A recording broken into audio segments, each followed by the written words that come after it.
ಈ ಹೊತ್ತಿಗೆ ರಜತಪುರವನ್ನು ನಿರ್ಮಿಸಿ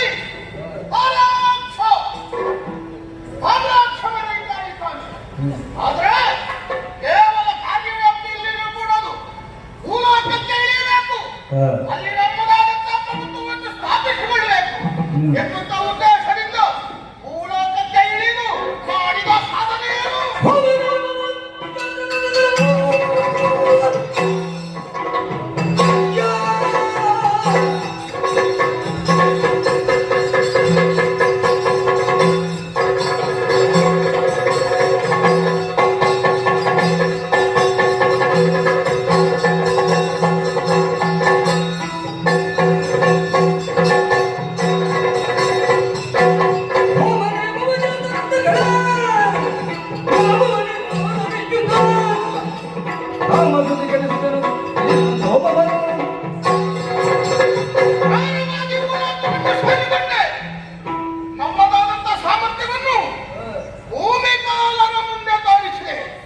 ಕೆಲವರೆಲ್ಲ ಧರ್ಮದಿಂದ ನನ್ನನ್ನು ವಿರೋಧಿಸಿದರು.